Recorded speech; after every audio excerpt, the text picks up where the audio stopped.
सतनाम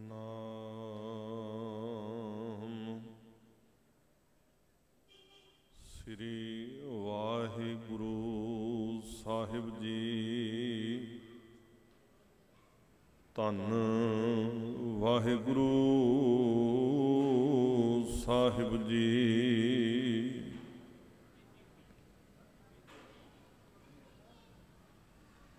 जे सौ चंदा उगवाए सूरज चढ़े हजार, इते चानण होंदियां गुर बिन घोर अंधार।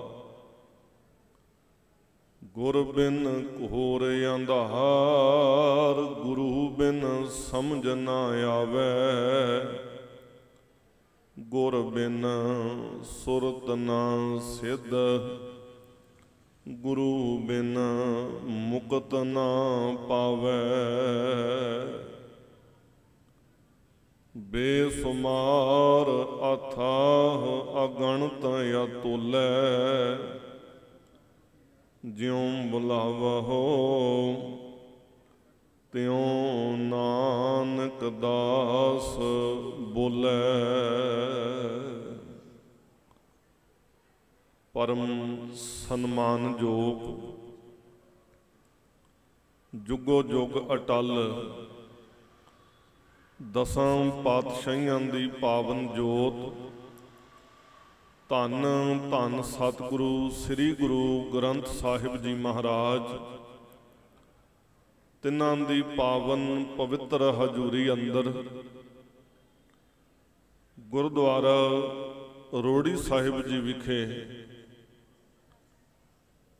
विराजमान गुरु प्यारे गुरु सवारे सत संगी जनों, सतगुरां जी की अपार बख्शिश कृपा दे सदका लोकल गुरुद्वारा प्रबंधक कमेटी अते कार सेवा दे उदम उपराले दे सदका समुचियां इलाके दियां सिख संगतां दे सहयोग दे नाल नौवें पातशाह धन गुरु गुरु तेग बहादुर महाराज साहिब जी का 400 साला प्रकाश पुरब नूं समर्पित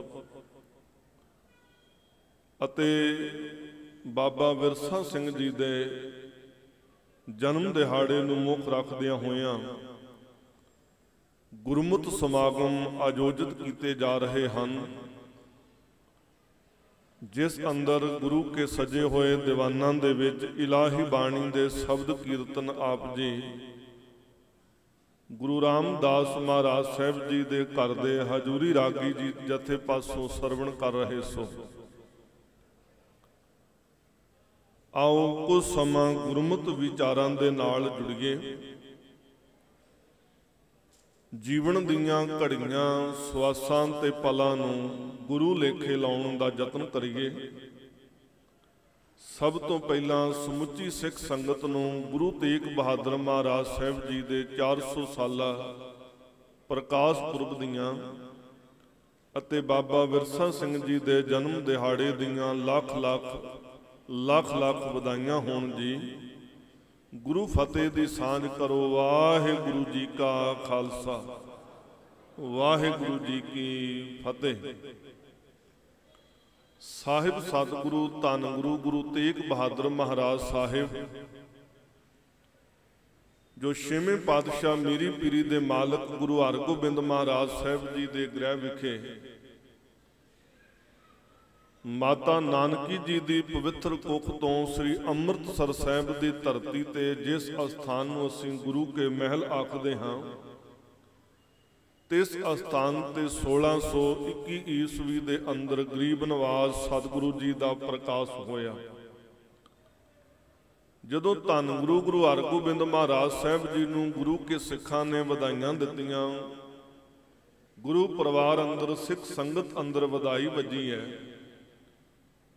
गुरु हरगोबिंद महाराज साहब मीरी पीरी दे मालक सच्चे पातशाह जी ने मालक का शुकराना करदियां होइयां अपने साहबजादे नूं ਜਦੋਂ ਦੇਖਣ ਵਾਸਤੇ ਆਏ ਨੇ ਤੇ ਸਾਹਿਬ ਸੱਚੇ ਪਾਤਸ਼ਾਹ ਮਹਾਰਾਜ ਜੀ ਨੇ ਆਪਣੇ ਇਸ ਸਾਹਿਬਜ਼ਾਦੇ ਨੂੰ ਦੇਖ ਕਰਕੇ ਤਿੰਨਾਂ ਦੇ ਚਰਨਾਂ ਦੇ ਅੱਗੇ ਸੀਸ ਝੁਕਾਇਆ। ਪਰਿਵਾਰ ਗੁਰੂ ਕੇ ਸਿੱਖ ਬੜੀ ਹੈਰਾਨਗੀ ਦੇ ਨਾਲ ਪੁੱਛਦੇ ਨੇ, ਪਾਤਸ਼ਾਹ ਆਪ ਜੀ ਦੇ ਘਰ ਦੇ ਵਿੱਚ ਅੱਗੇ ਵੀ 4 ਸਾਹਿਬਜ਼ਾਦੇ ਨੇ, ਸੱਚੇ ਪਾਤਸ਼ਾਹ ਮਹਾਰਾਜ ਸਤਿਗੁਰੂ ਇੱਕ ਆਪ ਜੀ ਦੀ ਸੁਪੁੱਤਰੀ ਵੀ ਹੈ। ਪਾਤਸ਼ਾਹ ਇਹ ਆਪ ਜੀ ਦਾ 5ਵਾਂ ਸਾਹਿਬਜ਼ਾਦਾ ਜਿਹੜੇ ਇਹਦੇ ਆਪ ਜੀ ਹੁਣ ਦਰਸ਼ਨ ਕੀਤੇ ਨੇ ਤੇ ਆਪ ਜੀ ਨੇ ਸੀਸ ਝੁਕਾਇਆ ਹੈ। ਗਰੀਬ ਨਵਾਜ਼ ਸੱਚੇ ਪਾਤਸ਼ਾਹ ਮਹਾਰਾਜ ਇਹਦਾ ਕੀ ਕਾਰਨ ਹੈ? ਧੰਨ ਗੁਰੂ ਹਰਗੋਬਿੰਦ ਮਹਾਰਾਜ ਸਾਹਿਬ ਜੀ ਕਹਿਣ ਲੱਗੇ, ਇਹ ਗੁਰੂ ਨਾਨਕ ਦੇ ਘਰ ਦਾ ਵਾਰਸ ਹੋਵੇਗਾ। ਗੁਰੂ ਪਾਤਸ਼ਾਹ ਮਹਾਰਾਜ ਸਤਿਗੁਰੂ ਜੀ ਨੇ ਇੰਨੇ ਬਚਨ ਦੇ ਕਰਕੇ ਤੇ ਇਸ ਆਪਣੇ ਸਾਹਿਬਜ਼ਾਦੇ ਦਾ ਨਾਮ ਤਿਆਗਮਲ ਰੱਖਿਆ। ਬਾਲਪਨ ਦੇ ਸਮੇਂ ਅੰਦਰ ਅੰਮ੍ਰਿਤਸਰ ਸਾਹਿਬ ਦੀ ਧਰਤੀ ਤੇ ਕੁਝ ਸਮਾਂ ਬੀਤਿਆ। ਜਿਦਨ ਸਾਹਿਬ ਦੇ ਵੱਡੇ ਸੁਪੁੱਤਰ ਬਾਬਾ ਗੁਰਦਿੱਤਾ ਜੀ ਉਦਾਸੀ ਸੰਪਰਦਾ ਦੀ ਦਾਤ, ਜਿਸ ਨੂੰ ਬਾਬਾ ਸ੍ਰੀ ਚੰਦ ਜੀ ਨੇ ਬਖਸ਼ਿਸ਼ ਕੀਤੀ, ਜਿਨ੍ਹਾਂ ਨੂੰ ਪਿਆਰ ਨਾਲ ਸੰਗਤ ਯਾਦ ਕਰਦੀ ਹੈ, ਧੰਨ ਬਾਬਾ ਗੁਰਦਿੱਤਾ, ਦੀਨ ਦੁਨੀ ਦਾ ਟਿੱਕਾ ਜੋ ਵਰ ਮੰਗਿਆ ਸੋਈ ਦਿੱਤਾ। ਵਿਆਹ ਕਾਰਜ ਸੀ ਤੇ ਜਦੋਂ ਬਰਾਤ ਚੜ੍ਹਾਈ ਕਰਨ ਲੱਗੀ ਹੈ, ਉਸ ਸਮੇਂ ਦੇ ਵਿੱਚ ਸਿਆਲੇ ਦੀ ਰੁੱਤ ਸੀ। ਸਾਰਾ ਪਰਿਵਾਰ, ਸਾਰੇ ਗੁਰਸਿੱਖ ਤਿਆਰ ਬਰ ਤਿਆਰ ਨੇ। ਬੜਾ ਕੀਮਤੀ ਪੁਸ਼ਾਕਾ ਜਿਹੜਾ ਸੀ ਬਾਬਾ ਤਿਆਗਮਲ ਗੁਰੂ ਤੇਗ ਬਹਾਦਰ ਮਹਾਰਾਜ ਸਾਹਿਬ ਜੀ ਦੇ ਤਨ ਤੇ ਮਾਤਾ ਜੀ ਨੇ ਪਹਿਰਾਇਆ ਹੋਇਆ ਤੇ ਅਜੇ ਬਾਰਾਤ ਤੁਰਨ ਲੱਗੀ ਹੈ ਤੇ ਇੰਨੇ ਨੂੰ ਧਿਆਨ ਪਿਆ ਧੰਨ ਗੁਰੂ ਤੇਗ ਬਹਾਦਰ ਮਹਾਰਾਜ ਸਾਹਿਬ ਜੀ ਦਾ ਇੱਕ ਬੱਚਾ ਗਲ ਦੇ ਵਿੱਚ ਜਿਹਦੇ ਬਸਤਰ ਨਹੀਂ, ਠੰਡ ਦੇ ਨਾਲ ਠਰੂ ਠਰੂ ਕਰਦਾ ਪਿਆ। ਉਹਦੇ ਵੱਲ ਦੇਖ ਕੇ ਆਪਣੇ ਤਨ ਤੋਂ ਕੀਮਤੀ ਪੁਸ਼ਾਕਾ ਉਤਾਰਿਆ, ਉਸ ਬੱਚੇ ਨੂੰ ਪਹਿਨਾ ਦਿੱਤਾ ਤੇ ਕਹਿਣ ਲੱਗੇ, ਵੀਰ ਲੈ ਤੂੰ ਆਪਣੀ ਇਸ ਠੰਡ ਨੂੰ ਦੂਰ ਕਰ, ਨਿੱਘ ਮਾਣ, ਮਾਲਕ ਨੇ ਘਰ ਵਿੱਚ ਬੜੇ ਬਸਤਰ ਦਿੱਤੇ। ਹੁਣ ਜਦੋਂ ਕੁਝ ਗੁਰਸਿੱਖਾਂ ਨੇ ਦੇਖਿਆ, ਮਾਤਾ ਜੀ ਨੂੰ ਆ ਕੇ ਦੱਸਿਆ ਤੇ ਮਾਤਾ ਜੀ ਇੱਕਦਮ ਬੜੇ ਹੈਰਾਨ ਹੋ ਕੇ ਗੁਰੂ ਹਰਗੋਬਿੰਦ ਮਹਾਰਾਜ ਸਾਹਿਬ ਜੀ ਨੂੰ ਕਹਿਣ ਲੱਗੇ ਕਿ ਬਰਾਤ ਤੇ ਜਾਣ ਵਾਸਤੇ ਕੀਮਤੀ ਪੁਸ਼ਾਕਾ ਪਹਿਨਾਇਆ ਸੀ, ਹੁਣ ਇੱਕਦਮ ਕਿਹੜਾ ਨਵਾਂ ਪੁਸ਼ਾਕਾ ਇਹਨਾਂ ਨੂੰ ਕੋਈ ਪਹਿਨਾਇਆ ਜਾਏ? ਬਾਕੀ ਤੇ ਅੱਗੇ ਪਹਿਲਾਂ ਪਹਿਰੇ ਹੋਏ ਜਿਹੜੇ ਉਹ ਤੇ ਹਨ, ਤੇ ਇਹਨਾਂ ਨੇ ਦੇਖੋ ਇੱਕ ਅੱਜ ਬੱਚੇ ਨੂੰ ਦੇਖ ਕੇ ਉਹਦੇ ਤਨ ਦੇ ਉੱਪਰ ਬਸਤਰ ਨਹੀਂ ਤੇ ਆਪਣਾ ਕੀਮਤੀ ਪੁਸ਼ਾਕਾ ਉਹਨੂੰ ਦੇ ਆਏ। ਗੁਰੂ ਹਰਗੋਬਿੰਦ ਮਹਾਰਾਜ ਸਤਿਗੁਰੂ ਮੇਹਰਾਂ ਦੇ ਘਰ ਵਿੱਚ ਆ ਕੇ ਕਹਿਣ ਲੱਗੇ, ਭਗਵਾਨੇ ਨਾਨਕੀ, ਕਹਿੰਦੇ ਅੱਜ ਮੇਰੇ ਇਸ ਤਿਆਗ ਬਲ ਨੇ, ਮੇਰੇ ਇਸ ਪੁੱਤਰ ਨੇ ਇੱਕ ਆਪਣੇ ਤਨ ਤੋਂ ਕੀਮਤੀ ਬਸਤਰ ਲਾ ਕੇ ਇੱਕ ਬੱਚੇ ਦਾ ਤਨ ਢੱਕਿਆ। ਕਹਿੰਦੇ ਆਉਣ ਵਾਲੇ ਸਮੇਂ ਦੇ ਵਿੱਚ ਆਪਣੇ ਤਨ ਰੂਪੀ ਬਸਤਰ ਦੇ ਨਾਲ ਇਸ ਸੰਸਾਰ ਦਾ ਤਨ ਕੱਜਣਾ ਹੈ, ਇਹ ਮਨੁੱਖਤਾ ਦਾ ਤਨ ਕੱਜਣਾ ਹੈ, ਮਨੁੱਖਤਾ ਦੀ ਰਾਖੀ ਕਰਨੀ ਹੈ। ਉਹ ਧੰਨ ਗੁਰੂ ਹਰਗੋਬਿੰਦ ਮਹਾਰਾਜ ਸਾਹਿਬ ਜੀ ਦੀਆਂ ਬਖਸ਼ਿਸ਼ਾਂ, ਜਿਨ੍ਹਾਂ ਸਤਿਗੁਰਾਂ ਦਾ ਅੱਜ ਅਸੀਂ ਪ੍ਰਕਾਸ਼ ਪੁਰਬ ਦੇ ਸੰਬੰਧ ਅੰਦਰ ਜੁੜੇ ਹਾਂ। ਗਰੀਬ ਨਵਾਜ਼ ਸਤਿਗੁਰੂ ਜਦੋਂ ਚੌਥੀ ਜੰਗ ਸੀ ਸੱਚੇ ਪਾਤਸ਼ਾਹ ਮਹਾਰਾਜ ਜੀ ਦੇ ਜੀਵਨ ਅੰਦਰ, ਤੇ ਗੁਰੂ ਤੇਗ ਬਹਾਦਰ ਮਹਾਰਾਜ ਸਾਹਿਬ ਜੀ ਨੇ ਬੇਨਤੀ ਕੀਤੀ, ਪਾਤਸ਼ਾਹ ਇਸ ਜੰਗ ਦੇ ਵਿੱਚ ਮੈਂ ਵੀ ਜਾਣਾ ਚਾਹੁੰਦਾ, ਤੁਹਾਡੀ ਆਗਿਆ ਚਾਹੀਦੀ ਹੈ। ਪਾਤਸ਼ਾਹ ਨੇ ਬੜਾ ਰੋਕਿਆ ਸੀ, ਕਹਿਣ ਲੱਗੇ ਵੀ ਤੁਸੀਂ ਅਜੇ ਉਮਰ ਕਰਕੇ ਛੋਟੇ ਹੋ। ਪਰਿਵਾਰ ਨੇ ਬੜਾ ਰੋਕਿਆ, ਸਿੱਖਾਂ ਨੇ ਬੜਾ ਰੋਕਿਆ, ਪਰ ਬੇਨਤੀ ਕੀਤੀ, ਨਹੀਂ ਪਾਤਸ਼ਾਹ ਤੁਹਾਡੀ ਆਗਿਆ ਚਾਹੀਦੀ ਹੈ, ਇਸ ਜੰਗ ਦੇ ਵਿੱਚ ਮੈਂ ਜ਼ਰੂਰ ਜਾਣਾ ਚਾਹੁੰਦਾ। ਗੁਰੂ ਮਾਲਕ ਦੀ ਆਗਿਆ ਪਾ ਕਰਕੇ ਕਰਤਾਰਪੁਰ ਦੀ ਜੰਗ ਦੇ ਵਿੱਚ ਐਸੇ ਜ਼ੋਰ ਵਿਖਾਏ ਤੇਗ ਦੇ, ਗੁਰੂ ਹਰਗੋਬਿੰਦ ਮਹਾਰਾਜ ਸਾਹਿਬ ਜੀ ਨੇ ਜੰਗ ਜਿੱਤਣ ਤੋਂ ਬਾਅਦ ਕਿਹਾ ਸੀ, ਕਹਿਣ ਲੱਗੇ ਇਹ ਕੇਵਲ ਤਿਆਗਮਲ ਨਹੀਂ, ਕਹਿਣ ਲੱਗੇ ਇਹ ਤੇ ਤੇਗ ਬਹਾਦਰ ਹੈ। ਗੁਰੂ ਪਾਤਸ਼ਾਹ ਮਹਾਰਾਜ ਜੀ ਨੇ ਉਸ ਦਿਨ ਤੋਂ ਤੇਗ ਬਹਾਦਰ ਨਾਮ ਰੱਖਿਆ।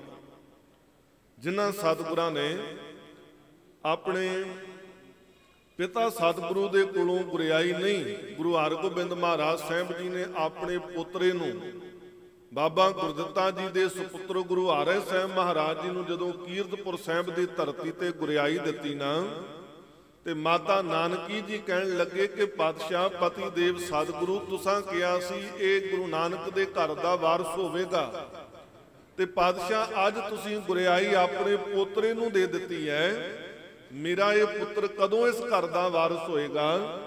ਤੇ ਗੁਰੂ ਹਰਗੋਬਿੰਦ ਮਹਾਰਾਜ ਸਾਹਿਬ ਜੀ ਨੇ ਇੱਕ ਪੋਥੀ ਸਾਹਿਬ ਤੇ ਇੱਕ ਰੁਮਾਲ ਦੀ ਬਖਸ਼ਿਸ਼ ਕੀਤੀ ਸੀ, ਤੇ ਕਹਿਣ ਲੱਗੇ ਸੀ ਨਾਨਕੀ ਜੀ ਆਪਣੇ ਪੁੱਤਰ ਨੂੰ ਲੈ ਕਰਕੇ ਬਕਾਲੇ ਦੀ ਧਰਤੀ ਤੇ ਚਲੇ ਜਾਓ, ਸਮੇਂ ਦੀ ਉਡੀਕ ਕਰੋ, ਪਰਮਾਤਮਾ ਦੀ ਕੀਰਤੀ ਦੇ ਵਿੱਚ ਲੱਗ ਕਰਕੇ ਸਮਾਂ ਬਤੀਤ ਕਰੋ, ਸਮੇਂ ਦੀ ਉਡੀਕ ਕਰੋ, ਤੁਹਾਨੂੰ ਜ਼ਰੂਰ ਇਹ ਗੁਰਿਆਈ ਦੀ ਦਾਤ ਪ੍ਰਾਪਤ ਹੋਏਗੀ।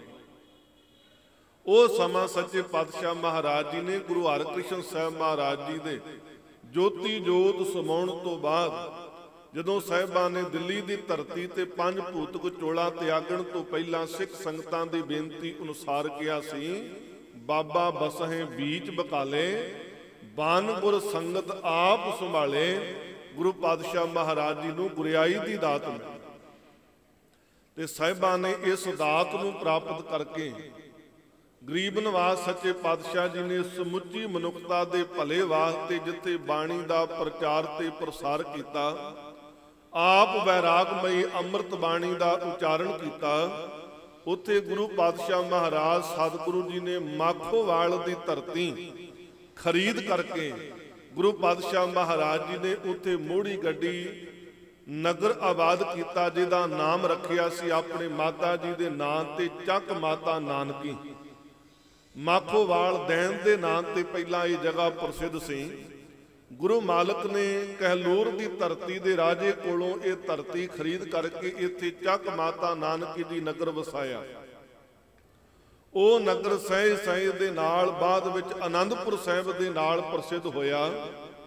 ਉਹ ਧਰਤੀ ਤੇ ਰਹਿੰਦਿਆਂ ਹੋਇਆਂ ਗੁਰੂ ਪਾਤਸ਼ਾਹ ਮਹਾਰਾਜ ਜੀ ਨੇ ਕਸ਼ਮੀਰੀ ਪੰਡਤਾਂ ਦੀ ਪੁਕਾਰ ਫਰਿਆਦ ਸੁਣ ਕੇ ਦੀਨ ਦਿਆਲੂ ਪਾਤਸ਼ਾਹ ਨੇ ਮਨੁੱਖਤਾ ਦੇ ਭਲੇ ਵਾਸਤੇ, ਤਿਲਕ ਜੰਜੂ ਦੀ ਰਾਖੀ ਵਾਸਤੇ ਆਪਣੇ ਤਨ ਦੀ ਕੁਰਬਾਨੀ ਜਿਹੜੀ ਸੀ ਗੁਰੂ ਪਾਤਸ਼ਾਹ ਜੀ ਨੇ ਦਿੱਲੀ ਦੀ ਧਰਤੀ ਚਾਂਦਨੀ ਚੌਂਕ ਤੇ ਦਿੱਤੀ, ਜਿਸ ਨੂੰ ਕਲਗੀਧਰ ਪਾਤਸ਼ਾਹ ਮਹਾਰਾਜ ਸਤਿਗੁਰੂ ਜੀ ਨੇ ਬਿਆਨ ਕੀਤਾ ਹੈ ਕਿ ਤਿਲਕ ਜੰਜੂ ਰਾਖਾ ਪ੍ਰਭ ਤਾਕਾ, ਕੀਨੋ ਬੜੋ ਕਲੂ ਮੈਂ ਸਾਕਾ, ਧਰਮ ਹੇਤ ਸਾਕਾ ਜਿਨ ਕੀਆ ਸੀਸ ਦਿਆ, ਪਰ ਸਿਰ ਨਾ ਦਿਆ, ਠੀਕਰ ਫੋਰ ਦਲੀਸ ਸਿਰ, ਪ੍ਰਭੁਰ ਕੀਆ ਪਿਆਨ, ਤੇਗ ਬਹਾਦਰ ਸੀ ਕਿਰਿਆ, ਕਰੀ ਨਾ ਕਿਨਹੂ ਆਨ, ਤੇਗ ਬਹਾਦਰ ਕੇ ਚਲਤ ਭਇਓ ਜਗਤ ਕੋ ਸੋਕ, ਹੈ ਸਭ ਜਗ ਭਇਓ, ਜੈ ਜੈ ਜੈ ਸੁਰਲੋਕ। ਪਿਆਰਿਓ, ਐਸੇ ਦੀਨ ਦਿਆਲੂ ਪਾਤਸ਼ਾਹ ਜੀ ਦਾ ਅਸੀਂ ਪ੍ਰਕਾਸ਼ ਪੁਰਬ ਮਨਾ ਰਹੇ ਹਾਂ। ਸਮਾਂ ਸੀਮਤ ਹੈ। ਇਤਿਹਾਸ ਦੀ ਇੱਕ ਬੜੀ ਪਿਆਰੀ ਘਟਨਾ ਕਹਿ ਕਰਕੇ ਗੁਰੂ ਤੇਗ ਬਹਾਦਰ ਮਹਾਰਾਜ ਸਾਹਿਬ ਜੀ ਦੇ ਜੀਵਨ ਵਿੱਚੋਂ ਹੋਰ ਪਾਕ ਪਟਨ ਦੀ ਧਰਤੀ, ਜਿਸ ਨੂੰ ਅੱਜ ਅਸੀਂ ਪਟਨਾ ਸਾਹਿਬ ਦੀ ਧਰਤੀ ਕਹਿੰਦੇ ਆ, ਉਹ ਧਰਤੀ ਤੇ ਇੱਕ ਅਸਥਾਨ ਹੈ ਗੁਰਦੁਆਰਾ ਸਾਹਿਬ, ਗੁਰਦੁਆਰਾ ਗਊ ਘਾਟ ਸਾਹਿਬ। ਇਸ ਅਸਥਾਨ ਤੇ ਇੱਕ ਜੈਤ ਮਲ ਨਾਮੇ ਸੇਠ ਭਗਤ ਰਹਿੰਦੇ, ਲੋਕ ਭਗਤ ਕਰਕੇ ਪੁਕਾਰਦੇ ਸਨ ਤੇ ਕੰਮ ਕਰਦੇ ਸੀ ਹਲਵਾਈ ਦਾ। ਜਦੋਂ ਧੰਨ ਗੁਰੂ ਨਾਨਕ ਸਾਹਿਬ ਮਹਾਰਾਜ ਜੀ ਨੇ ਇਸ ਨਗਰ ਵਿੱਚ ਚਰਨ ਪਾਏ, ਇਤਿਹਾਸ ਕਹਿੰਦੇ 300 ਸਾਲ ਇਹਦੀ ਆਰਜ਼ੂ ਹੋ ਚੁੱਕੀ ਹੈ, ਪਰ ਆਪਣੀ ਕਿਰਤ ਨਹੀਂ ਛੱਡਦਾ, ਮਾਲਕ ਦੀ ਕੀਰਤੀ ਬੰਦਗੀ ਦੇ ਵਿੱਚ ਜੁੜਿਆ ਰਹਿੰਦਾ। ਤੇ ਸੱਚੇ ਪਾਤਸ਼ਾਹ ਮਹਾਰਾਜ ਜੀ ਦੇ ਜਦੋਂ ਦਰਸ਼ਨ ਕੀਤੇ ਤੇ ਇਹਨੇ ਇੱਕੋ ਹੀ ਮੰਗ ਕੀਤੀ, ਪਾਤਸ਼ਾਹ ਮੈਨੂੰ ਕਲਿਆਣ ਦੇ ਦੇ, ਮੈਨੂੰ ਮੁਕਤੀ ਦੀ ਦਾਤ ਬਖਸ਼ਿਸ਼ ਕਰੋ। ਤੇ ਗੁਰੂ ਨਾਨਕ ਸਾਹਿਬ ਮਹਾਰਾਜ ਜੀ ਨੇ ਕਿਹਾ ਸੀ, ਕਹਿਣ ਲੱਗੇ ਜੈਤਮਲ ਜੀ ਅਜੇ ਤੁਹਾਡੀ ਕਲਿਆਣ ਦਾ ਸਮਾਂ ਨਹੀਂ ਹੋਇਆ। ਕਹਿੰਦੇ ਪਾਤਸ਼ਾਹ ਕਦੋਂ ਮਿਲੇਗੀ? ਕਹਿੰਦੇ 9ਵੇਂ ਜਾਮੇ ਵਿੱਚ ਆ ਕੇ ਕਰਾਂਗੇ। ਗੁਰੂ ਪਾਤਸ਼ਾਹ ਮਹਾਰਾਜ ਸਰੀਰ ਬਿਰਧ ਹੋ ਚੁੱਕੇ ਹੈ, 300 ਸਾਲ ਆਰਜ਼ੂ ਹੋ ਚੁੱਕੀ ਹੈ। ਮਾਲਕਾ ਮੈਨੂੰ ਤੁਹਾਡੇ ਤੇ ਭਰੋਸਾ, ਤੁਹਾਡੇ ਤੇ ਯਕੀਨ, ਤੁਸੀਂ ਮੈਨੂੰ ਕਲਿਆਣ ਜ਼ਰੂਰ ਦਿਓਗੇ, ਪਰ ਮੇਰੀ ਇੱਕ ਬੇਨਤੀ ਹੈ, ਮੇਰਾ ਕਿਤੇ ਨੇਮ ਨਾ ਟੁੱਟ ਜਾਏ। ਪਾਤਸ਼ਾਹ ਕਹਿੰਦੇ ਕਿਹੜਾ ਨੇਮ? ਪਾਤਸ਼ਾਹ ਮੈਂ ਪਿਛਲ ਰਾਤੀ ਜਾਗ ਕੇ ਨਾ ਗੰਗਾ ਦੇ ਤੱਟ ਤੇ ਇਸ਼ਨਾਨ ਕਰਨ ਜਾਂਦਾ ਤੇ ਇਸ਼ਨਾਨ ਕਰਨ ਤੋਂ ਬਾਅਦ ਆ ਕੇ ਫਿਰ ਚੌਂਕੜਾ ਮਾਰ ਕੇ ਸਮਾਧੀ ਲੀਨ ਹੁੰਦੀ। ਪਾਤਸ਼ਾਹ ਸਰੀਰ ਦਰਦ ਬੜਾ ਹੋ ਗਿਆ ਤੇ ਨੇਮ ਨਾ ਟੁੱਟ ਜਾਏ। ਤੇ ਗੁਰੂ ਮਾਲਕ ਨੇ ਮੁਸਕਰਾਉਂਦਿਆਂ ਹੋਇਆਂ ਕਿਹਾ ਸੀ, ਕਹਿੰਦੇ ਜੈਤਮਲ ਉਹ ਭਲਿਆ ਅਜੇ ਵੀ ਤੈਨੂੰ ਨੇਮ ਦੀ ਲੋੜ ਹੈ। ਕਹਿੰਦੇ ਜਿੱਥੇ ਨੇਮ ਹੁੰਦਾ ਉੱਥੇ ਨੇਮ ਵਿੱਚ ਨੇਮ ਚੱਲਦਾ ਟੁੱਟਣ ਦਾ ਡਰ ਰਹਿੰਦਾ। ਜਿੱਥੇ ਨੇਮ ਪ੍ਰੇਮ ਬਣ ਜਾਏ ਕਹਿੰਦੇ ਉੱਥੇ ਪ੍ਰੇਮੀ ਨੂੰ ਫਿਰ ਨੇਮ ਆ ਕੇ ਆਪ ਧਾਰਨ ਕਰ ਲੈਂਦਾ। ਇਹ ਬਖਸ਼ਿਸ਼ਾਂ ਐਵੇਂ ਨਹੀਂ ਮਿਲਦੀਆਂ ਪਿਆਰਿਓ। ਕਰਾਮਾਤ ਜਿਹੜੀ ਹੈ ਨਾ, ਕਰਾਮਾਤ ਇਹ 3-4 ਤਰੀਕਿਆਂ ਨਾਲ ਜੀਵਨ ਵਿੱਚ ਵਰਤਦੀ ਹੈ। ਇੱਕ ਤੇ ਹੁੰਦੀ ਹੈ ਜਿਹੜੇ ਅਵਤਾਰ ਨੇ, ਪੈਗੰਬਰ ਨੇ, ਸੁੱਤੇ ਸਿੱਧ ਉਹਨਾਂ ਦੇ ਜੀਵਨ ਵਿੱਚ ਕਰਾਮਾਤ ਹੈ। ਜੋ ਉਹਨਾਂ ਨੇ ਮੁਖ ਤੋਂ ਬੋਲ ਗਿਆ ਬਸ ਉਹ ਸਾਧੂ ਬੋਲੇ ਸਹਿ ਸੁਭਾਏ, ਸਾਧੂ ਕਾ ਬੋਲਿਆ ਬਿਰਥਾ ਨਾ ਜਾਏ। ਜਿਵੇਂ ਨਾਲ ਨਾਲ ਮੈਂ ਬੇਨਤੀ ਕਰਾਂ, ਬਾਬਾ ਵਿਰਸਾ ਸਿੰਘ ਜੀ ਦਾ ਅਸੀਂ ਜਨਮ ਦਿਹਾੜਾ ਮਨਾ ਰਹੇ ਹਾਂ। ਕੋਈ ਆ ਗਿਆ ਜੀ ਤਾਪ ਬੜਾ ਚੜ੍ਹਦਾ, ਕਹਿੰਦੇ ਬਾਜੀ ਪਾ, ਬੇਰੀ ਥੱਲੇ ਬਾਰੀ ਪਾ, ਤੇਰਾ ਤਾਪ ਠੀਕ ਹੋ ਜਾਊ। ਸੰਸਾਰ ਦੇ ਲੋਕ ਤੇ ਹੱਸਣਗੇ ਨਾ ਵੀ ਕਦੀ ਤਾਪ ਵੀ ਬਾਜੀਆਂ ਪਾ ਕੇ ਠੀਕ ਹੁੰਦਾ, ਪਰ ਹੋਇਆ ਠੀਕ ਨਹੀਂ। ਇੱਥੋਂ ਦੇ ਭਾਈ ਮੀਆਂ ਸਿੰਘ ਜੀ, ਉਹਨਾਂ ਦੇ ਜੀਵਨ ਵਿੱਚ ਦਮੇ ਦਾ ਰੋਗ ਤੇ ਸਰਾਵਾਂ ਦੀ ਧਰਤੀ ਤੇ ਚਲੇ ਗਏ। ਜਾ ਕੇ ਬੇਨਤੀ ਕੀਤੀ, ਰੋਗ ਕੱਟ ਦਿਓ, ਰੋਗ ਦੂਰ ਕਰ ਦਿਓ। ਕਿਰਪਾ ਕੀਤੀ, ਮਾਲਕ ਨੇ ਰਹਿਮਤ ਕੀਤੀ। ਮਹਾਰਾਜ ਜੀ ਨੇ ਕਿਰਪਾ ਭਰੀ ਦ੍ਰਿਸ਼ਟੀ ਕੀਤੀ ਤੇ ਕਹਿਣ ਲੱਗੇ ਜਾ ਉਹ ਸਟੇਸ਼ਨ ਤੱਕ ਭੱਜਦਾ ਜਾ ਤੇ ਭੱਜਦਾ ਵਾਪਸ ਆ। ਜਿਹਦੀ ਹਾਲਤ ਤੁਰਨਾ ਔਖਾ, ਜਿਹਦੀ ਹਾਲਤ ਹੱਥ ਛੱਡਿਆਂ ਡਿੱਗ ਪੈਂਦਾ ਉਹਨੂੰ ਕਹਿਣ ਵੀ ਜਾ ਭੱਜ ਕੇ ਜਾ ਤੇ ਭੱਜ ਕੇ ਆ। ਪਰ ਬਚਨਾਂ ਤੇ ਭਰੋਸਾ ਕੀਤਾ, ਭੱਜਦਾ ਹੀ ਗਿਆ ਤੇ ਭੱਜਦਾ ਹੀ ਆਇਆ। ਅੱਜ ਹੋਰ ਤੇ ਕੱਲ ਹੋਰ, 9 ਪਰ 9 ਕੇ ਸੇਵਾ ਕਮਾਉਂਦੇ ਰਹੇ ਤੇ ਕੁਝ ਸਮਾਂ ਪਹਿਲਾਂ ਮਾਲਕ ਦੇ ਚਰਨਾਂ ਵਿੱਚ ਲੀਨ ਹੋਏ। ਜਿਨ੍ਹਾਂ ਨੇ ਮਹਾਰਾਜ ਜੀ ਨੂੰ ਇਸ ਨਗਰ ਦੇ ਵਿੱਚ ਲਿਆਂਦਾ ਤੇ ਬੇਅੰਤ ਦਾਤਾਂ ਵਰਤਾਈਆਂ ਤੇ ਮਹਾਰਾਜ ਨੇ ਕਿਹਾ ਸੀ ਇਹ ਤੇ ਮੇਰੀ ਪੁਰਾਣੀ ਸੰਗਤ ਹੈ। ਮਹਾਰਾਜ ਨੇ ਕਿਹਾ ਇਹ ਤੇ ਮੇਰੀ ਸੰਗਤ ਹੈ, ਇੱਥੇ ਮੇਰੇ ਉਹ ਸੰਗਤ ਉਹ ਪਿਆਰੇ ਰਹਿੰਦੇ ਨੇ ਜਿਹੜੇ ਆਨੰਦਪੁਰ ਸਾਹਿਬ ਵੀ ਅਸੀਂ ਇਕੱਠੇ ਰਹਿੰਦੇ ਨੇ। ਇਹ ਕਰਾਮਾਤਾਂ ਸੁੱਤੇ ਸਿੱਧ ਪੈਗੰਬਰ ਦੇ ਕੋਲ ਨੇ। ਦੂਜੀ ਕਰਾਮਾਤ ਆਉਂਦੀ ਹੈ ਔਸ਼ਧੀ ਨਾਲ, ਦਵਾਈ ਨਾਲ। ਕਿਸੇ ਨੂੰ ਕੋਈ ਰੋਗ ਹੋਇਆ, ਦਵਾਈ ਦਿੱਤੀ, ਰੋਗ ਠੀਕ ਹੋ ਗਿਆ, ਉਹ ਵੀ ਇੱਕ ਕਰਾਮਾਤ ਦਵਾਈ ਨੇ ਵਰਤਾਈ। ਤੀਜੀ ਕਰਾਮਾਤ ਆਉਂਦੀ ਹੈ ਧਿਆਨ ਲਾਉਣ ਦੇ ਨਾਲ, ਸਮਾਧੀ ਲੀਨ ਹੋਣ ਦੇ ਨਾਲ, ਮੈਡੀਟੇਸ਼ਨ ਕਰਨ ਦੇ ਨਾਲ। ਤੇ ਚੌਥੀ ਕਰਾਮਾਤ ਹੁੰਦੀ ਹੈ ਮਹਾਰਾਜ ਮਹਾਂਪੁਰਖਾਂ ਦਾ, ਸਤਿਪੁਰਖਾਂ ਦਾ ਬਚਨ ਕਮਾਉਣ ਦੇ ਨਾਲ। ਜਿਵੇਂ ਸਤਿਪੁਰਖ ਹੁੰਦਾ ਹੈ, ਗੁਰਬਾਣੀ ਦਾ ਬਚਨ ਹੈ ਜੈਸਾ ਸੇਵਹਿ ਤੈਸਾ ਹੋਵੈ। ਜਿਉਂ ਜਿਹਨੂੰ ਸਿਮਰਾਂਗੇ ਉਹ ਜੇ ਹੋ ਜਾਵਾਂਗੇ। ਇਸ ਲਈ ਮਾਲਕ ਦੇ ਪਿਆਰਿਆਂ ਨੂੰ ਸ਼ਬਦ ਵਰਤਿਆ ਗੁਰਬਾਣੀ ਨੇ, ਹਰ ਕਾ ਸੇਵਕ ਸੋ ਹਰ ਹੀ ਜਿਹਾ, ਭੇਦ ਨਾ ਜਾਣੋ ਮਾਨਸ ਦੇਹਾ। ਜਿਉਂ ਜਲ ਤਰੰਗ ਉੱਠੇ ਬਹੁ ਭਾਂਤੀ, ਫਿਰ ਸਲਲੈ ਸਲਲ ਸਮਾਏਂਦਾ। ਬੇਨਤੀ ਕਰ ਰਿਹਾ ਸਾਂ, ਗੁਰੂ ਨਾਨਕ ਸਾਹਿਬ ਨੇ ਕਿਹਾ ਨੇਮ ਹੁੰਦਾ ਜਦੋਂ ਨੇਮ ਪ੍ਰੇਮ ਬਣ ਜਾਏ ਉੱਥੇ ਨੇਮ ਆ ਕੇ ਆਪ ਸੇਵਾ ਕਰਨ ਲੱਗ ਜਾਂਦਾ।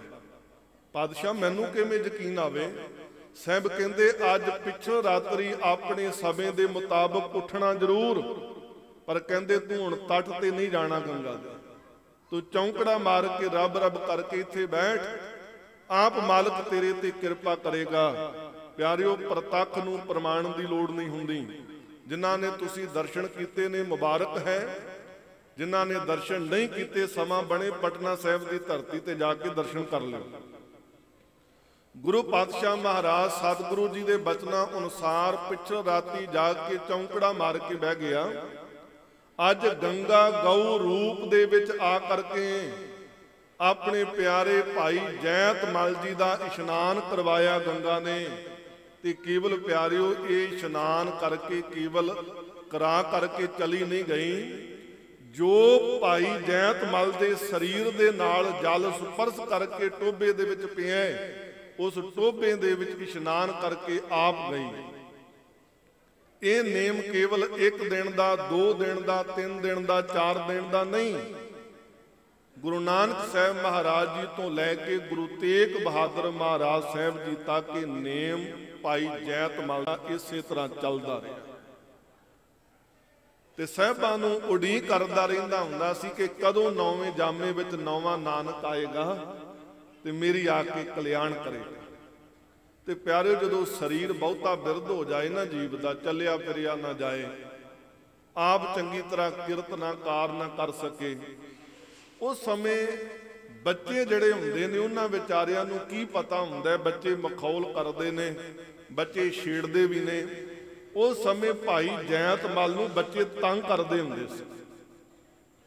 ਇਹਨਾਂ ਨੇ ਫਿਰ ਇੱਕ ਛੋਟੀ ਜੀ ਝੌਂਪੜੀ ਪਾ ਕੇ ਨਾ, ਛੋਟੀ ਜੀ ਕੁੱਲੀ ਬਣਾ ਕੇ, ਫਿਰ ਸਹਿ ਦੇ ਨਾਲ ਉਹਨੂੰ ਮਿੱਟੀ ਲਾ ਕਰਕੇ ਪੱਕਾ ਕਰ ਲਿਆ, 4 ਚੁਫੇਰੇ ਉਹ ਬੰਦ ਕਰ ਲਿਆ। ਇੱਕ ਛੋਟਾ ਜਿਹਾ ਦਰਵਾਜ਼ਾ ਰੱਖਿਆ ਸੀ, ਛੋਟੀ ਜੀ ਖਿੜਕੀ ਰੱਖੀ ਸੀ, ਬਾਕੀ ਸਾਰਾ ਆਪਣੇ ਆਪ ਨੂੰ ਬੰਦ ਕਰ ਲਿਆ। ਕਹਿੰਦੇ ਜਦੋਂ ਮੇਰਾ 9ਵਾਂ ਨਾਨਕ ਆਏਗਾ ਆ ਕੇ ਮੇਰੀ ਕਲਿਆਣ ਕਰੇਗਾ। ਅੱਜ ਜਦੋਂ ਤੁਸੀਂ ਦਰਸ਼ਨ ਕਰੋਗੇ ਤੇ ਤੁਹਾਨੂੰ ਉਹ ਪ੍ਰਤੱਖ ਪ੍ਰਮਾਣ ਮਿਲ ਜਾਏਗਾ। ਜਦੋਂ ਗੁਰੂ ਤੇਗ ਬਹਾਦਰ ਮਹਾਰਾਜ ਸਾਹਿਬ ਪੂਰਬ ਫੇਰੀ ਦੇ ਦੌਰਾਨ ਗਏ ਸੀ ਪਰਿਵਾਰ ਨੂੰ ਨਾਲ ਲੈ ਕੇ, ਤੇ ਸਾਹਿਬ ਨੇ ਇਸ ਜੈਤ ਮਲ ਦੀ ਕਲਿਆਣ ਕਰਨ ਵਾਸਤੇ ਜਦੋਂ ਘੋੜੇ ਸਵਾਰ ਹੋ ਕੇ ਨੇੜੇ ਗਏ ਨਾ, ਤੇ ਆਵਾਜ਼ ਦਿੱਤੀ, ਜੈਤ ਮਲ ਅਸੀਂ ਆ ਗਏ। ਕਹਿੰਦਾ ਜੀ ਤੁਸੀਂ ਕੌਣ? ਕਹਿੰਦੇ ਮੈਂ 9ਵਾਂ ਨਾਨਕ। ਤੇ ਕਹਿੰਦੇ ਮਾਲਕਾ ਆ ਜਾਓ। ਕਹਿੰਦੇ ਦਰਵਾਜ਼ਾ ਖੋਲ। ਦਰਵਾਜ਼ਾ ਕੋਈ ਨਹੀਂ। ਕਹਿੰਦੇ ਮੇਰਾ 9ਵਾਂ ਨਾਨਕ ਹੋਵੇਗਾ, ਉਹਨੂੰ ਦਰਵਾਜ਼ਾ ਖੋਲਣ ਦੀ ਲੋੜ ਨਹੀਂ, ਉਹਦੇ ਵਾਸਤੇ ਸਾਰੇ ਦਰਵਾਜ਼ੇ ਖੁੱਲੇ। ਪਿਆਰਿਓ, ਸਾਡਾ ਇਤਿਹਾਸ ਇਹ ਲਿਖਿਆ ਹੋਇਆ ਵੀ ਉਹ ਛੋਟੀ ਖਿੜਕੀ ਦੇ ਰਾਹੀਂ ਘੋੜੇ ਸਮੇਤ ਧੰਨ ਗੁਰੂ ਤੇਗ ਬਹਾਦਰ ਮਹਾਰਾਜ ਸਾਹਿਬ ਜੀ ਉਹਦੇ ਅਸਥਾਨ ਤੇ ਗਏ ਤੇ ਭਾਈ ਜੈਤ ਮਲ ਦੇ ਸਿਰ ਤੇ ਮਿਹਰ ਭਰਿਆ ਹੱਥ ਰੱਖਿਆ ਤੇ ਭਾਈ ਜੈਤ ਮਲ ਗੁਰੂ ਜਪਦਾ ਹੋਇਆ ਸਾਹਿਬਾਂ ਦੇ ਚਰਨਾਂ ਵਿੱਚ ਲੀਨ ਹੋ ਗਿਆ। ਅੱਜ ਵੀ ਉਸ ਅਸਥਾਨ ਨੂੰ ਗਊ ਕਾੜ ਸਾਹਿਬ ਨਾਲ ਅਸੀਂ ਯਾਦ ਕਰਦੇ ਹਾਂ। ਗੁਰੂ ਤੇਗ ਬਹਾਦਰ ਮਹਾਰਾਜ ਸਾਹਿਬ ਜੀ ਦੀਆਂ ਰਹਿਮਤਾਂ ਗੁਰੂ ਘਰ ਦੇ ਵਿੱਚ। ਪਿਆਰਿਓ, ਜਿਸ ਨੇ ਵੀ ਗੁਰੂ ਨਾਲ ਜੁੜਨਾ ਕੀਤਾ ਹੈ, ਮਾਲਕ ਨੇ ਕਿਰਪਾ ਕਰਕੇ ਰਹਿਮਤ ਕਰਕੇ ਉਹਦੇ ਜੀਵਨ ਵਿੱਚ ਐਸੀਆਂ ਬਰਕਤਾਂ ਵਰਤਾਈਆਂ ਨੇ। ਪ੍ਰਭ ਕੈ ਸਿਮਰਨ ਰਿੱਧ ਸਿੱਧ ਨੌ ਨਿਧ, ਪ੍ਰਭ ਕੈ ਸਿਮਰਨ ਗਿਆਨ ਧਿਆਨ ਤਤ ਬੁੱਧ। ਜਿਹੜੀਆਂ ਸਿੱਖ ਸੰਗਤਾਂ ਬਾਬਾ ਵਿਰਸਾ ਸਿੰਘ ਜੀ ਮਹਾਰਾਜ ਹੋਣਾ ਦੇ ਜੀਵਨ ਤੋਂ ਜਾਣੂ ਨੇ, ਜਿਨ੍ਹਾਂ ਨੇ ਦਰਸ਼ਨ ਕੀਤੇ ਨੇ, ਜਿਨ੍ਹਾਂ ਨੇ ਸੰਗਤ ਮਾਣੀ ਹੈ, ਬਹੁਤ ਸਾਰੀਆਂ ਸਿੱਖ ਸੰਗਤਾਂ ਗੁਰਦਾਸਪੁਰ ਦੀ ਧਰਤੀ ਤੋਂ ਆਈਆਂ ਨੇ। ਬਾਬਾ ਜੋਗਿੰਦਰ ਸਿੰਘ ਜੀ ਗੁਰਦਾਸਪੁਰ ਵਾਲੇ, ਅੱਜ ਉਹਨਾਂ ਨੇ ਹਾਜ਼ਰੀ ਭਰਨੀ ਸੀ, ਪਰ ਸਰੀਰ ਨਾ ਠੀਕ ਹੋਣ ਕਰਕੇ ਸਾਰੀ ਸੰਗਤ ਬਾਕੀ ਉਹਨਾਂ ਦੀ ਆਈ ਹੈ ਤੇ ਉਹਨਾਂ ਵੱਲੋਂ ਬੇਨਤੀ ਆਈ ਸੀ ਕਿ ਸਾਡੀ ਹਾਜ਼ਰੀ ਲਵਾ ਦਿਓ। ਮਾਲਕ ਕਿਰਪਾ ਕਰੇ ਉਹਨਾਂ ਨੂੰ ਸਿਹਤ ਜਾਬੀ ਬਖਸ਼ਿਸ਼ ਹੋਵੇ। ਇਸੇ ਤਰ੍ਹਾਂ ਸਿੱਖ ਸੰਗਤਾਂ ਦੀ ਚੜ੍ਹਦੀ ਕਲਾ ਨਾਲ ਸੇਵਾ ਕਰਨ, ਸਿੱਖੀ ਦਾ ਪ੍ਰਚਾਰ ਤੇ ਪ੍ਰਸਾਰ ਕਰਨ। ਚੰਡੀਗੜ੍ਹ ਦੀ ਧਰਤੀ ਤੋਂ, ਗੜ੍ਹ ਤੋਂ ਬਹੁਤ ਸਾਰੀਆਂ ਸਿੱਖ ਸੰਗਤਾਂ ਬਾਬਾ ਵਿਰਸਾ ਸਿੰਘ ਜੀ ਦੇ ਸੰਗਤ ਕਰਨ ਵਾਲੀਆਂ, ਉਹਨਾਂ ਦੇ ਸੇਵਾਦਾਰ ਆਏ ਨੇ। ਗਰੀਬ ਨਵਾਜ਼ ਸਤਿਗੁਰੂ ਜੀ ਦੇ ਘਰ ਵਿੱਚ ਪਿਆਰਿਓ, ਜਿਨ੍ਹਾਂ ਨੇ ਸੰਗਤ ਮਾਣੀਆਂ, ਸੰਗਤ ਕੀਤੀ ਹੈ ਨਾ, ਉਹ ਬੜੀਆਂ ਰਹਿਮਤਾਂ ਦੇ ਪਾਤਰ ਬਣੇ ਨੇ। ਕੋਈ ਉੱਥੇ ਘਾਟ ਨਹੀਂ। ਪਰ ਹਾਂ, ਜਿਨ੍ਹਾਂ ਨੇ ਗੁਰੂ ਜਪ ਕੇ ਦੇਖਿਆ, ਉਹਨਾਂ ਨੂੰ ਪਤਾ ਹੈ ਕਿ 10 ਗੁਰੂ ਸਾਹਿਬਾਨਾਂ ਵਿੱਚ ਤੇ 10 ਪਾਤਸ਼ਾਹੀਆਂ ਵਿੱਚ ਕੋਈ ਅੰਤਰ ਨਹੀਂ। ਗੁਰੂ ਪਾਤਸ਼ਾਹ ਮਹਾਰਾਜ ਜੀ ਦੇ ਘਰ ਵਿੱਚ ਜਿੰਨੀਆਂ ਸੰਪਰਦਾਵਾਂ ਨੇ, ਜਿੰਨੀਆਂ ਗੁਰੂ ਘਰ ਤੋਂ ਸਾਖਾਵਾਂ ਉੱਠੀਆਂ ਨੇ, ਉਹਨਾਂ ਵਿੱਚ ਤੇ ਗੁਰੂ ਘਰ ਵਿੱਚ ਕੋਈ ਅੰਤਰ ਨਹੀਂ। ਅੰਤਰ ਕੌਣ ਜਾਣਦਾ ਹੈ? ਜਿਹਦੇ ਅੰਦਰ ਅੰਤਰ ਬਣਿਆ ਹੋਇਆ, ਜਿਹਦੇ ਅੰਦਰ ਵਖਰੇਵਾਂ ਬਣਿਆ ਹੋਇਆ, ਜਿਹਦਾ ਅੰਦਰ ਟਿਕਾ ਵਿੱਚ ਆ ਗਿਆ, ਉਹ ਸਮੁੱਚੀ ਮਾਨਵਤਾ ਨੂੰ ਦੇਖਦਾ। ਅਵਲਹ ਅੱਲਾ ਨੂਰ ਉਪਾਇਆ, ਕੁਦਰਤ ਕੇ ਸਭ ਬੰਦੇ, ਏਕ ਨੂਰ ਤੇ ਸਭ ਜਗ ਉਪਜਿਆ, ਕੌਣ ਭਲੇ ਕੋ ਮੰਦੇ। ਜਿਹੜਾ ਕਹਿੰਦੇ ਨਾ ਮੈਂ ਧੰਨ ਗੁਰੂ ਗੋਬਿੰਦ ਸਿੰਘ ਸਾਹਿਬ ਮਹਾਰਾਜ ਜੀ ਦਾ ਸਿੱਖ ਹਾਂ, ਉਹ ਹਰ ਰੋਜ਼ ਜਾਪ ਸਾਹਿਬ ਦੀ ਬਾਣੀ ਪੜਨ ਵਾਲਾ ਕਦੀ ਧਿਆਨ ਦੇਵੇ। ਮੁਆਫ ਕਰਿਆ ਜੇ ਮੈਂ ਗਲਤ ਹੋਵਾਂ ਤੇ ਲਗਭਗ 111 ਨਾਮ ਅਕਾਲ ਪੁਰਖ ਵਾਹਿਗੁਰੂ ਦੇ ਗੁਰੂ ਗੋਬਿੰਦ ਸਿੰਘ ਸਾਹਿਬ ਮਹਾਰਾਜ ਜੀ ਨੇ ਜਾਪ ਸਾਹਿਬ ਦੀ ਬਾਣੀ ਵਿੱਚ ਵਰਤ ਕੇ ਨਮਸਕਾਰ ਨਮਸਕਾਰ ਨਮਸਕਾਰ ਨਮਸਕਾਰ ਕੀਤੀ ਹੈ। ਤੇ ਭਲਿਆ ਦੂਜੇ ਪਾਸੇ ਗੁਰਬਾਣੀ ਦਾ ਫਰਮਾਨ ਹੈ ਕਿ ਐ ਮੇਰੇ ਮਾਲਕ ਕਿਰਤਮ ਨਾਮ ਕਥੇ ਤੇਰੇ ਜਿਹਬਾ ਸਤਨਾਮ ਤੇਰਾ ਪਰਾਪੁਰ ਬਲਾ। ਜਿੰਨੇ ਵੀ ਤੇਰੇ ਨਾਮ ਨੇ ਕਿਰਤਮ ਨਾਮ ਨੇ ਕਿਰਤ ਨੂੰ ਦੇ ਕੇ ਰੱਖੇ ਹੋਏ ਨੇ, ਪਰ ਮਾਲਕਾ ਅਸਲ ਤੇਰਾ ਨਾਮ ਹੈ ਸੱਚਾ ਸਦੀਵੀ ਹੋਂਦ ਵਾਲਾ। ਤੂੰ ਕਦੀ ਖਤਮ ਹੋਣ ਵਾਲਾ ਨਹੀਂ। ਤੂੰ ਤੇ ਆਦ ਸੱਚ ਜੁਗਾਦ ਸੱਚ ਹੈ ਭੀ ਸੱਚ ਨਾਨਕ ਹੋਸੀ ਭੀ ਸੱਚ। ਤੇ ਜਿਹੜਾ ਮਾਲਕ ਪਿਆਰਿਓ ਵਿਹਲਾ ਨਹੀਂ, ਉਸ ਮਾਲਕ ਦੇ ਪਿਆਰੇ ਵੀ ਵਿਹਲੇ ਨਹੀਂ ਰਹਿੰਦੇ। ਮਾਲਕ ਵੀ ਕਿਰਤ ਵਿੱਚ ਲੱਗਿਆ ਹੋਇਆ ਹੈ। ਉਹ ਸੰਸਾਰ ਨੂੰ ਪੈਦਾ ਵੀ ਕਰ ਰਹੇ ਹੈ, ਸੰਸਾਰ ਦੀ ਪਾਲਣਾ ਵੀ ਕਰ ਰਹੇ ਹੈ, ਸੰਸਾਰ ਦੀ ਲਹਿਤਾ ਵੀ ਕਰ ਰਹੇ ਹੈ। ਐਸਾ ਦਿਆਲੂ ਤੇ ਕਿਰਪਾਲੂ ਸੁਭਾਅ ਦਾ ਮਾਲਕ ਵੀ ਹੈ। ਦੀਨਨ ਕੀ ਪ੍ਰਤਪਾਲ ਕਰੈ ਨਿਤ ਸੰਤ ਉਬਾਰ ਗਨੀਮਨ ਗਾਰੈ। ਪਸ਼ ਪਸ਼ੂ ਨਗਨਾਦ ਨਰਾਦਬ ਸਰਬ ਸਮੈ ਸਭ ਕੋ ਪ੍ਰਤਪਾਰੈ। पोखत हैं जल में थल में पल में कल के नहीं कर्म विचारे। दीन दयाल दया निध दोखन देखत हैं पर देत ना हारे। ऐसे साहिबां दियां वडियाइयां दा सब तो पहला जे बीड़ा चुकिया ते गोबिंद सदन दी धरती तो चुकिया गया। बाबा विरसा सिंह जी ने दसों पातशाह जी दी पावन बाणी दा टीका करना जिहड़ा आरंभ किया। जाप साहिब जी दी पावन बाणी दा जाप केवल गोबिंद सदन दे अंदर ही नहीं, केवल गुरु अस्थानां ते ही नहीं, ये घर घर दे विच जाप आरंभ करवाया। अज प्यारिओ पढ़े लिखे भी ਵੱਖ-ਵੱਖ ਜੌਬਾਂ ਦੇ ਉੱਪਰ ਕੰਮ ਕਰਨ ਵਾਲੇ ਵੀਰ ਵੀ ਅੱਜ ਵੱਡੇ ਵੱਡੇ ਕਾਰੋਬਾਰੀ ਘਰਾਂ ਦੇ ਵਿੱਚ ਵੀ ਅੱਜ ਜਾਪ ਸਾਹਿਬ ਦੀਆਂ ਧੁਨੀਆਂ ਚੱਲ ਰਹੀਆਂ ਨੇ। ਘਰਾਂ ਦੇ ਵਿੱਚੋਂ ਆਵਾਜ਼ ਆਉਂਦੀ ਹੈ, ਨਮਸਤਵੰ ਅਕਾਲੇ ਨਮਸਤਵੰ ਕਿਰਪਾਲੇ ਨਮਸਤੰ ਆਰੂਪੇ ਨਮਸਤੰ ਅਨੂਪੇ। ਤੇ ਜਿੱਥੇ ਹਰ ਸਮੇਂ ਨਮਸਕਾਰ ਨਮਸਕਾਰ ਨਮਸਕਾਰ ਦੀ ਗਾਥਾ ਹੋਵੇ, ਉੱਥੇ ਪਿਆਰਿਓ ਮਾਲਕ ਦਾ ਪਿਆਰਾ ਕਹਿੰਦਾ ਗੁਰੂ ਨਾਨਕ सच्चे पातशाह महाराज जो तू है तेरा पुत्र भी होई है। सच्चे पातशाह महाराज जो तू है गुरु गोबिंद सिंह साहब महाराज भी तू है। सच्चे पातशाह महाराज जी दी हजूरी विच बैठे हैं वो भी तू है। सच्चे पातशाह महाराज जेड़े तेरी हजूरी विच बैठे ने ये भी तू है। गुरु अपने सिखां विच वरतदा है, गुरु अपनी संगत विच वरतदा है। ते जे सिखां विच गुरु वरतदा है ਤੇ ਮਾਲਕ ਦੇ ਪਿਆਰੇ ਜਿਨ੍ਹਾਂ ਨੂੰ ਕਹਿੰਦੇ ਦਿਨ ਰਾਤ ਜਪਦੇ ਤੇ ਜਪਾਉਂਦੇ ਨੇ, ਉਹਨਾਂ ਨੂੰ ਕਿਵੇਂ ਨਾ ਕਹੀਏ ਕਿ ਉਹ ਮਾਲਕ ਦਾ ਸਰੂਪ ਨਹੀਂ। ਮਾਲਕ ਸੱਚੇ ਪਾਤਸ਼ਾਹ ਮਹਾਰਾਜ ਕਿਰਪਾ ਕਰੇ, ਬਸ ਇੱਕ ਹੀ ਉਹਨਾਂ ਦੇ ਜੀਵਨ ਦੀ ਨਿਸ਼ਾਨੀ ਹੈ, ਹਰ ਜਨ ਰਾਮ ਨਾਮ ਗੁਣ ਗਾਵੇ। ਉਹ ਜਪਦੇ ਨੇ ਤੇ ਜਪਾਉਂਦੇ ਰਹਿੰਦੇ ਨੇ। ਤੇ ਦੂਸਰੀ ਗੱਲ, ਜੇ ਕੋਈ ਨਿੰਦ ਕਰੇ ਹਰ ਜਨ ਕੀ ਆਪਣਾ ਗੁਣ ਨਾ ਗਵਾਵੇ। ठीक है, ये भी ड्यूटियां लगियां हुई ने, मालक ने लाइया ने। बड़ा कोई लोग कहते ने कई जान, पर गुरु मालक दे जे सिखां ते साहिबां ने क्या निंदा भली किसै की नाही।